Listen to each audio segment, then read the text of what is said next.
Miranda Yaver to discuss what's on the ballot. With 4 days left until Election Day, we're going to break down the latest headlines. This is the AM Report.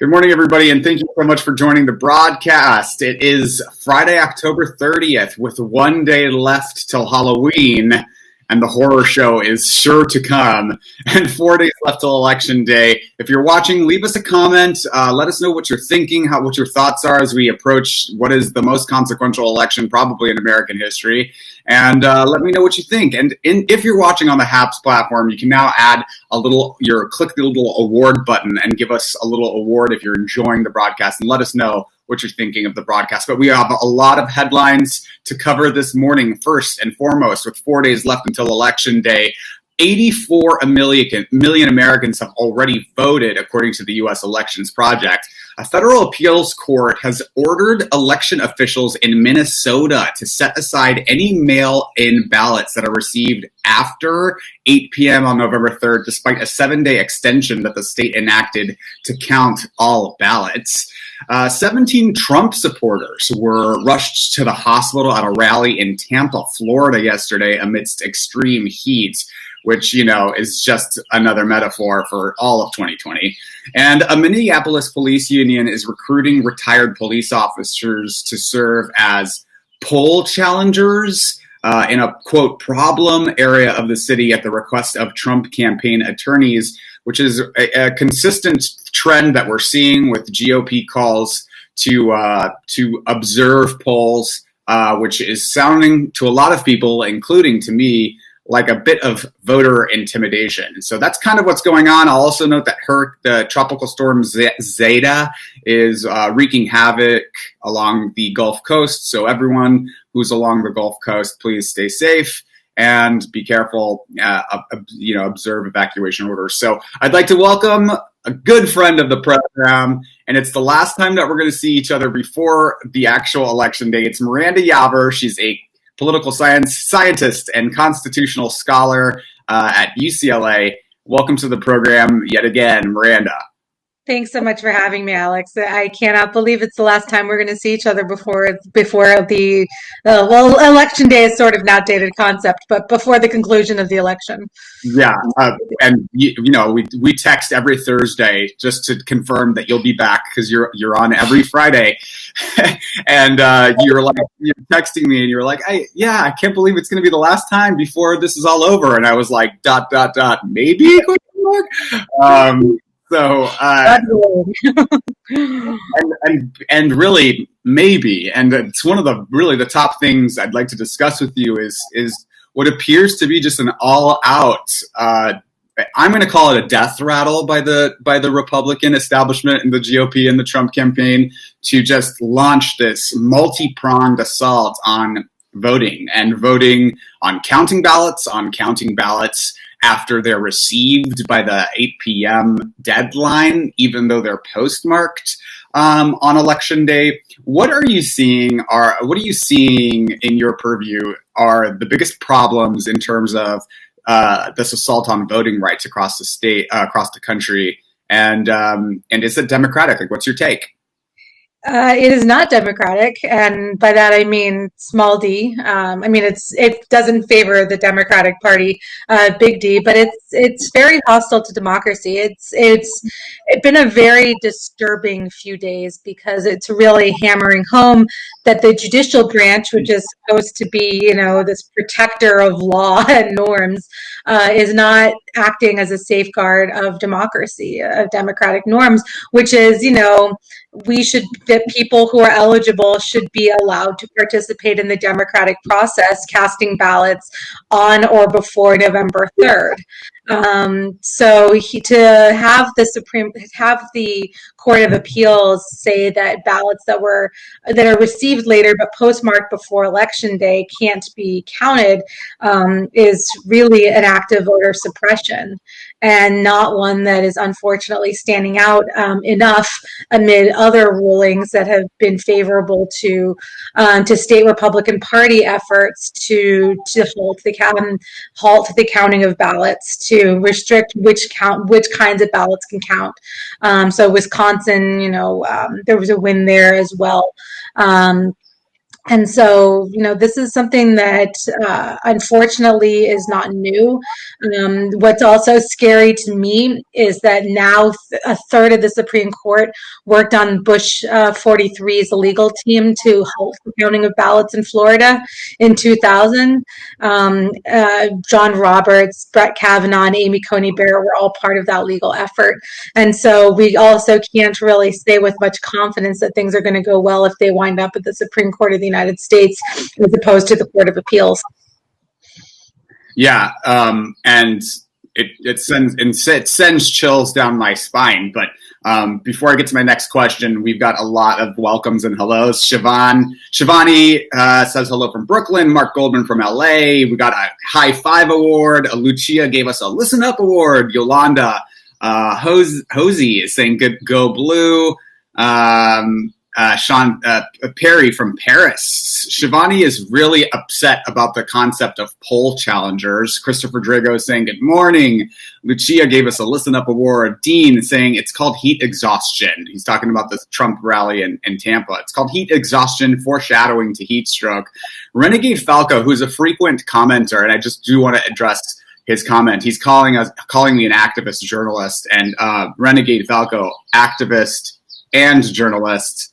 But that activist and journalist, but activist journalism, I'm not sure. Pablo de la Hoya says hello from Los Angeles and gave us a newsworthy award. If you're watching on the HAPS platform, HAPS website, or on your app, shoot us a little award and let us know you're enjoying the broadcast.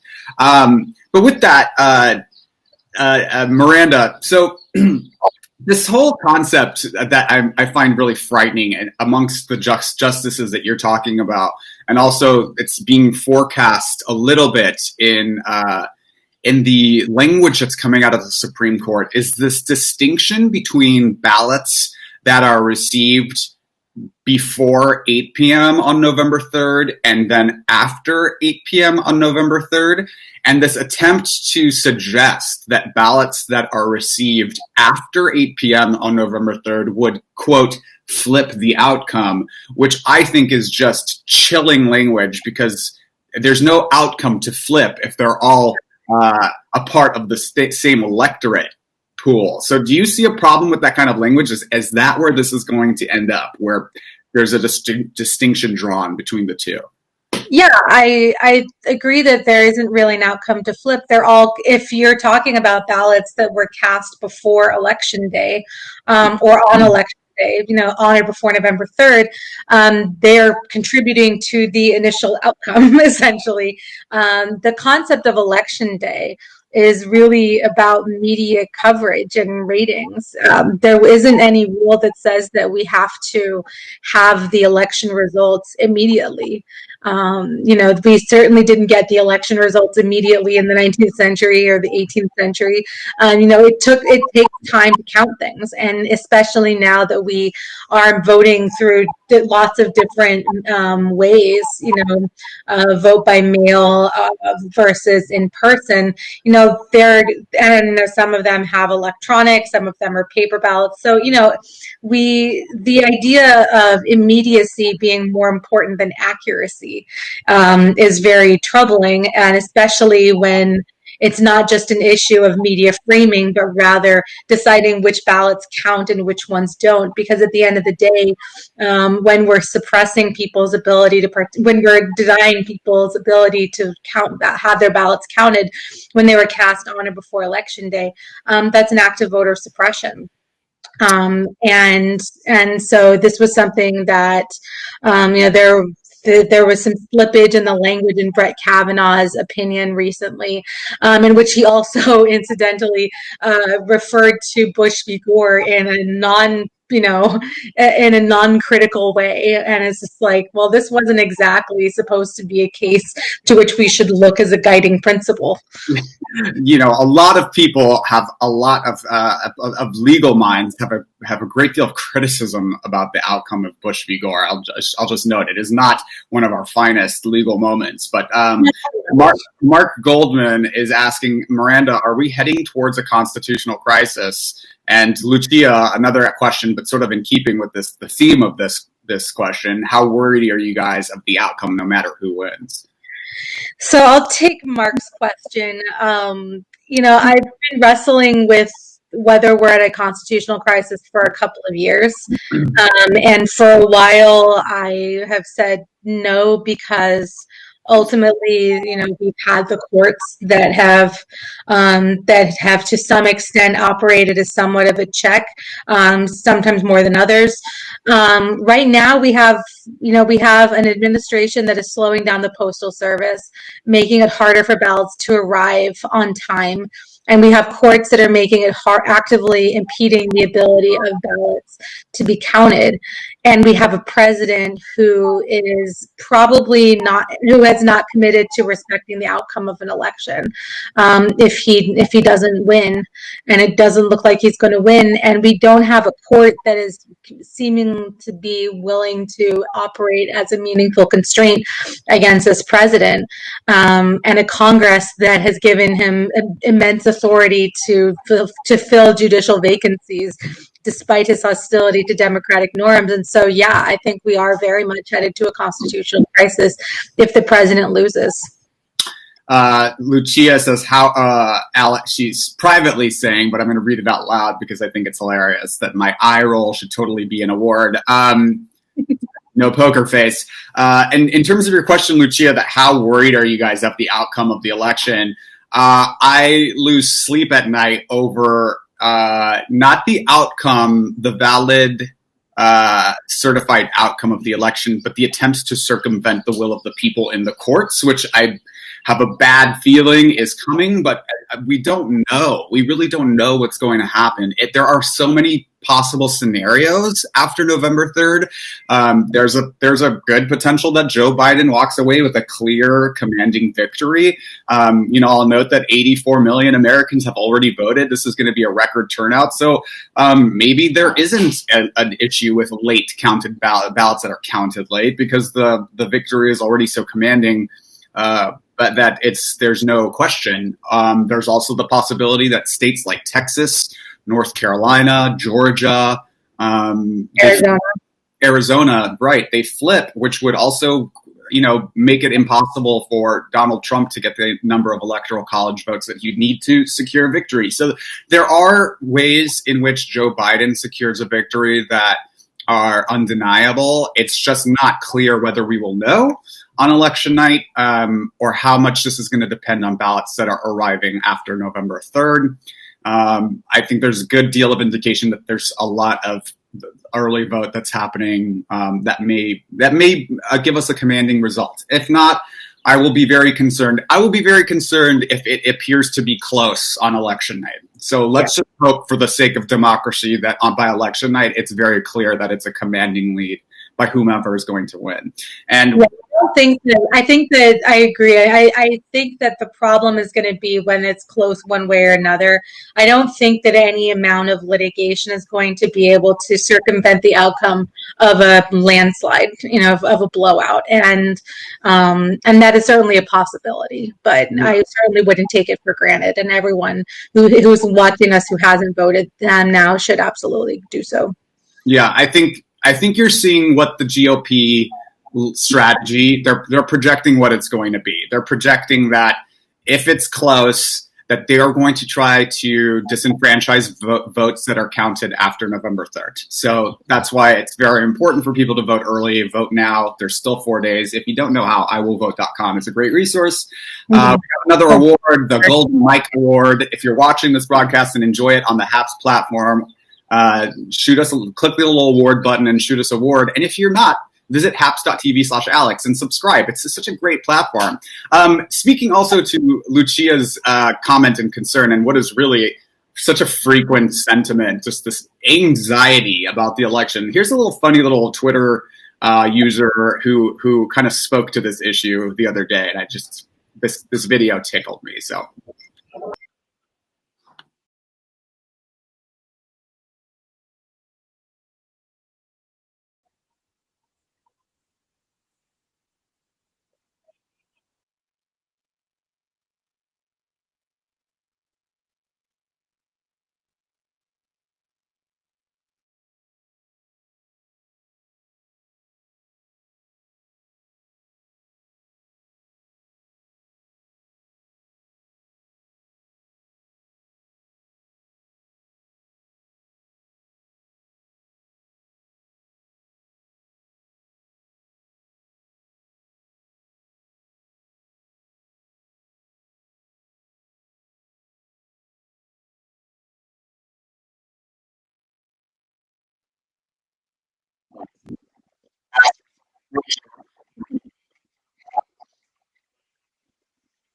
I just loved that when I saw it because I was like, someone finally is speaking to my pain. Saying early voting and fundraising seems to be a great indication of voter enthusiasm. What do you? And on that note, I just wanted to share a statistic that I saw this morning, which is that over 9 million people in Texas have voted, which is 53% of their registered voters have already cast ballots, and that is, if I'm remembering correctly, 100% of their 2016 turnout. I'm not placing bets on how Texas goes, or I have, but it's not the way the Democrats are hoping. But the fact that we have had so much voter enthusiasm for early voting is a really encouraging sign of both as far as democratic norms go. You know, we want people to be able to participate, but we also know that voter enthusiasm and greater voter turnout also benefits Democrats. Yeah, I think that we discussed this on the show yesterday. I've been watching Texas very closely, and I think there's something very exciting happening there, and I'm keeping my eye on it. The other thing that's interesting to note, we could lose every notable swing state. We could lose North Carolina, Wisconsin, Michigan, Pennsylvania, Florida, Iowa. We can lose all those states and win Texas, and we would have an electoral college victory on election night because Texas has very prohibitive absentee ballot laws. They don't really have mail-in voting, so we're going to know Texas on November 3rd. And there's 1.8 million new voter registrations in that state since 2016, which represents 12% of the electorate, a 12% increase. And we know that Hillary Clinton lost by 9 points. And the Senate candidate in 2018, Beto O'Rourke, lost by less than 3 points. So I'm keeping my eye on Texas. I agree. Let's not get overly optimistic, but there's a huge turnout there. It's not 2020, definitely 2024. Yeah, it's coming. It may not be right when we needed it, but it's coming. So, Miranda, any final thoughts? This is the last time that I'm going to see you. Well, I'll talk to you next week, and we'll either be, drinking on air, or we'll be, Irish coffee. It's coffee. Next week, it could be a bottle of gin. So, any final thoughts as we go into the last 4 days here? So everyone who hasn't voted should vote. They should remind other people to vote. I think spend the next 4 days in a way that won't make you spend election night wondering what if you had spent these last 4 days differently. Do what you need to do to manage your anxiety, but try to channel it somewhere constructive. I've been texting voters in swing states whenever I get a little nervous about polls or something like that, or find myself refreshing 538 compulsively. Call people, but also do a little self-care. But it's the last 4 days, and we can get through this. But make sure that you're not going to spend the election night looking back regretfully. Yes, and really hopeful comment from Lucia Ibar. She says that in the Dominican Republic, we got rid of a 16-year regime, even when they tried to rig the votes. And it was because everyone went out to vote in July in the middle of the pandemic. And something to that, Lucia. So, Miranda, where can people find you and support you? I live on Twitter. My handle is @MirandaYaver. Reach out. I'd love to hear from you. Fantastic. This has been Miranda Yaver. She's a constitutional scholar and political scientist. Thanks so much for joining the AM Report for Haps News, the network of now. I'm Alex Mahajer. We are live every weekday morning at 7:30 a.m. Pacific, 10:30 Eastern, with all of your quick political news and headlines to get your day started right. If you like this journalism, please consider sponsoring it. Visit me at haps.tv/@Alex and subscribe. And we'll be back Monday morning with Los Angeles County District Attorney candidate George Gascon to talk about his race to unseat LA District Attorney, embattled LA District Attorney Jackie Lacey. Thanks so much. Yeah, very good. Thanks so much for joining, and thank you, Miranda.